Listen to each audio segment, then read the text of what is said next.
It's not the time to look for excuses. अब आपके पास time नहीं है एक्सक्यूज देने का भी, क्योंकि गिन चुन के सिर्फ आपके पास 25 या 24 दिन बचे हुए हैं। तो आज हम देखेंगे कि लास्ट 20 डेज का क्या एक्शन प्लान है और किस सब्जेक्ट का देखेंगे, केमिस्ट्री का देखेंगे। आइए स्टार्ट करते हैं। केमिस्ट्री में 4 टाइप से आपकी केमिस्ट्री को हमने डिवाइड किया है। जब आप इंडेक्स पेज पर जाओगे तब वहां पर फिजिकल केमिस्ट्री आता है। फर्स्ट चैप्टर से लेकर 6 चैप्टर आपका फिजिकल केमिस्ट्री आता है, जिसमें विथ ऑप्शन मार्क्स आते हैं 38 मार्क्स और विथआउट ऑप्शन 26। फिर इनऑर्गेनिक केमिस्ट्री 7, 8, 9 चैप्टर है और वो विथआउट ऑप्शन 17 मार्क्स का होता है, विथ ऑप्शन 23 मार्क्स का होता है। Organic chemistry 10 chapter two 13 chapter is your organic chemistry.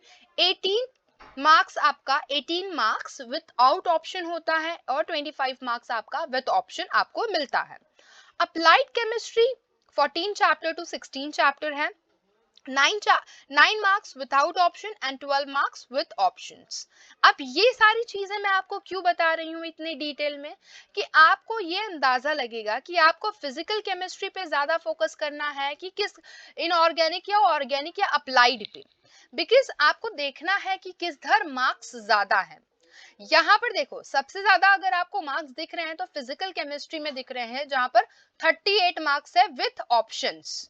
आप विथ ऑप्शंस वाला ही मार्क्स देखो, लेकिन यहाँ पे चैप्टर्स भी कुछ ज्यादा हैं। लेकिन ये जो चैप्टर्स हैं इनमें से काफी चीज रिड्यूस्ड है, ठीक है। तो जैसे 6 चैप्टर में काफी ज्यादा रिड्यूस्ड है, 4 चैप्टर में काफी ज्यादा रिड्यूस्ड है, ठीक है। तो ऐसे चैप्टर्स में भी काफी ज्यादा टॉपिक्स रिड्यूस्ड है। तो आपको ये देखना है कि आप कहाँ ज्यादा स्कोर कर सकते हो। और आपने मेरी जो एक वीडियो मैंने पहले ही अपलोड की थी, आप जाकर प्लेलिस्ट में देख सकते हैं। मोस्ट इम्पॉर्टेंट चैप्टर्स के अंडर हमारी ये प्लेलिस्ट बनी है, उसके अंडर आप देख सकते हैं। तो आपको केमिस्ट्री, फिजिक्स, बायोलॉजी, मैथ सबके मिल जाएंगे और उसमें मैंने आपको ये बताया है कि कम से कम चैप्टर पढ़ के ज्यादा से ज्यादा कैसे स्कोर करें।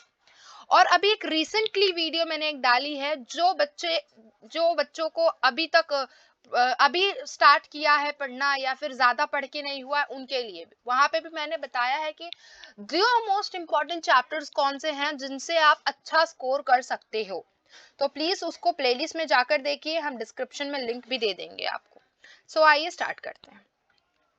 अब यहाँ पर मैं अप्लाइड केमिस्ट्री की बात कर रही हूँ, अप्लाइड केमिस्ट्री में आपको क्या क्या पढ़ना है, डिस्टिंग्विश पढ़ना है, ठीक है, वन सेंटेंस पढ़ने हैं, न्यूमेरिकल पढ़ना है, डेरिवेशन आता है, आंसरिंग ब्रीफ आता है और डेफिनेशन आता है। ये सारी चीजें आपको अप्लाइड केमिस्ट्री से आते हैं। अब इन सारी चीज को पढ़ना कैसे है? अब इन सारी चीज को आप पहले क्या करेंगे, पहले आपको एक्सरसाइज करना है, ठीक है। पहले आपको क्या करना है, जो टेक्सचुअल क्वेश्चंस होते हैं उनको करना है। अब ये अप्लाइड केमिस्ट्री के लिए भी अप्लाइड होता है और जितने पार्ट्स हैं केमिस्ट्री के सबके लिए मैं बता रही हूँ। तो एक्सरसाइज पहले आपको करना है। एक्सरसाइज के बाद हमने इंपॉर्टेंट क्वेश्चंस आपको प्रोवाइड किए हैं अपने टेलीग्राम ग्रुप पे, हमारे पास वीडियो भी अवेलेबल है, आप प्लेलिस्ट में जाकर प्लीज चेक करिए, ठीक है। इंपॉर्टेंट क्वेश्चन पढ़ना है। अभी एक्सरसाइज जो है आपको क्या करना है, एक सब्जेक्ट, एक चैप्टर लेना है और वो चैप्टर अगर आपको चूज करने में दिक्कत आ रही है तो आप मेरा टाइम टेबल वाला वीडियो जाकर देखिए, टाइम टेबल वाला वीडियो देखिए और उस डेट के हिसाब से आप फॉलो करेंगे तो इट्स बेटर फॉर यू। काफी सारे बच्चे आई होप वो टाइम टेबल फॉलो कर रहे होंगे, और अगर आप वो टाइम टेबल फॉलो करते हो तो आई मेक श्योर कि आपका बहुत अच्छा मार्क्स आएगा, ठीक है।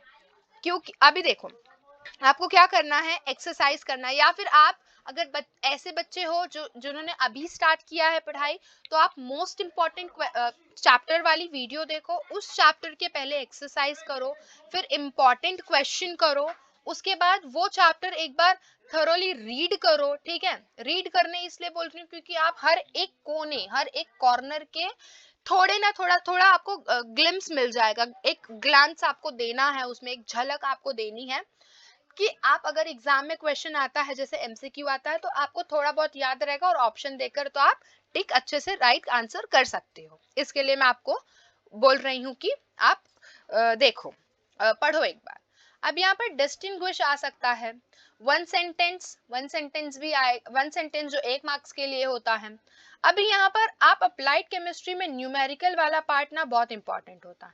अप्लाइड केमिस्ट्री से ही आपको डेरिवेशंस आते हैं और डेरिवेशन भी बहुत इंपॉर्टेंट होते हैं। आंसर इन ब्रीफ पूछा जाता है और डेफिनेशन भी 1 या 2 मार्क्स के लिए पूछा जाता है। ठीक है, अभी अप्लाइड केमिस्ट्री के बाद इनऑर्गेनिक केमिस्ट्री के बारे में बात करते हैं, जो 6 to 9th चैप्टर है। अभी 6 to 9 चैप्टर में से इलेक्ट्रॉनिक कॉन्फ़िगरेशन, ड्रॉ स्ट्रक्चर्स, अभी इसके लिए भी सेम आपको एक्सरसाइज करना है, इंपॉर्टेंट क्वेश्चन देखना है, फिर एक बार चैप्टर को रीड करना है, उसके बाद आपको क्या करना है, सैंपल पेपर्स और प्रीवियस ईयर क्वेश्चन पेपर्स आपको देखने हैं, उसको सॉल्व करने की कोशिश करनी है। आप बोलोगे हमारे पास वक्त बहुत कम है, यस आई नो आपके पास वक्त बहुत कम है, तो द मोस्ट इंपॉर्टेंट चैप्टर्स वाला वीडियो देखो और उन चैप्टर्स के पहले, मतलब उनको प्रायोरिटी दो और उन चैप्टर्स के पहले आप सॉल्व करके लो, क्योंकि अगर आप उन चैप्टर्स को पहले कर लेते हो तो आपके काफी ज्यादा अच्छे मार्क्स आ सकते हैं। ड्रॉ स्ट्रक्चर्स है, फिर इससे यूजेस आ सकते हैं 2 मार्क्स के लिए। प्रिपरेशन, ये जो प्रिपरेशन है वो तो बहुत ज्यादा इंपॉर्टेंट है उसमें से ट्रेंड जो है, ट्रेंड पूछा जाता है, ionisation enthalpy, atomic radius, group 16, 17, 18, समझ में आ रहा है। आईयूपीएसी नेम, 9 चैप्टर से IUPAC name is very very very important, IUPAC name आता ही आता है। फिर लिगेंड, ये सारी चीजों की डेफिनेशन भी आ सकती है, पूछते हैं। काफी ज्यादा वीडियो लंबा नहीं करेंगे क्योंकि आपका टाइम मैं वेस्ट नहीं करना चाहती। ऑर्गेनिक केमिस्ट्री में से आपको रिएक्शंस और प्रिपरेशन मेथड आते हैं। ऑर्गेनिक केमिस्ट्री के लिए मैं आपको एक ही सजेशन दूंगी, देखो यहाँ पर कोई भी शॉर्ट ट्रिक नहीं है। मेनोमिक्स मैंने अगर आपको, निमोनिक्स दिया अगर मैंने आपको, तो भी आप एक टाइम के बाद भूल जाओगे। लेकिन क्या होता है ना कि अगर आप किसी चीज को समझ के पढ़ रहे हो, और organic chemistry wants practice, organic chemistry wants practice, समझ में आया। तो जितना ज्यादा आप ऑर्गेनिक केमिस्ट्री की प्रैक्टिस करोगे उतना ज्यादा आप उस पे अच्छा करते जाओगे, समझ में आ रहा है। Organic chemistry and maths wants practice, practice and practice. So please organic chemistry में आपको प्रैक्टिस करना है। ये मैं आपको बता रही हूँ कि आपको एग्जैक्टली क्या करना है, क्योंकि बच्चे कंफ्यूज होते हैं कि करना क्या, इतना ज्यादा पोर्शन है कि पढ़ूं क्या, वो नहीं समझ में आता है। इसके लिए मैं आपको क्लैरिफाई करके दे रही हूँ कि क्या करना है, समझ में आ रहा है।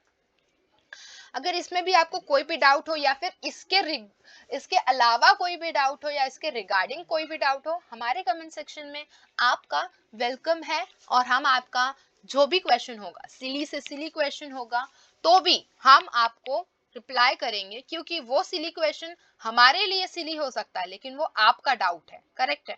तो आपको उस डाउट को क्लेरिफाई करना इज वेरी इंपॉर्टेंट, और वो हमारी जॉब है कि हम आपको उसका डाउट का क्लेरिफिकेशन दें, ठीक है। नाउ अब इतना ही था, सॉरी हमने तो yes, structure and diagram, 1 sentence और आंसर द फॉलोइंग आपको 16, 15 एंड 14 चैप्टर से करना है, जो अप्लाइड केमिस्ट्री के अंडर आता है। इसमें आपको वेटेजेस काफी ज्यादा कम है, तो 1 सेंटेंस पूछ सकते हैं। स्ट्रक्चर और डायग्राम बहुत इंपॉर्टेंट है। पॉलीमर से स्ट्रक्चर पूछा जा सकता है, बायोमोलिक्यूल से डायग्राम पूछा जा सकता है। आंसर द फॉलोइंग 2 या 3 मार्क्स के लिए आते हैं, इससे ज्यादा नहीं, और काफी ज्यादा वेटेज कम है तो इसकी टेंशन आपको नहीं लेनी है। ग्रीन केमिस्ट्री में आपको वो जो एक साइंटिस्ट हैं, उन साइंटिस्ट का नाम प्लीज आप याद करके जाओ, काफी टाइम ऐसा देखा गया है कि पूछते हैं, ठीक है। वो साइंटिस्ट का क्या नाम है जरा आप मुझे बताओगे, अगर किसी ने पढ़ा है तो कमेंट सेक्शन में प्लीज, मैं आपको उसका आंसर बता देती हूँ जिन्होंने नहीं पढ़ा है।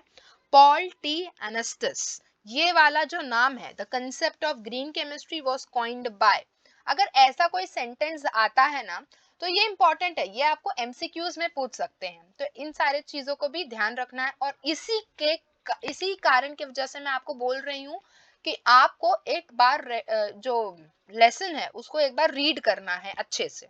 लर्न करने के लिए पूरा लेसन नहीं बोल रही हूँ, 27 पेज है उसको लर्न नहीं करना है, सिर्फ एक बार रीड करना है, ठीक है, वो भी मन लगा के कॉन्सेंट्रेट होकर। सो इतना ही मुझे बोलना था, ठीक है। अच्छे से पढ़ाई करते रहो। Thank you very much. कोई भी डाउट हो प्लीज़ हमें कमेंट सेक्शन में पूछ सकते हैं आप। Thank you. Stay soon, so sorry, stay happy and stay safe. Thank you.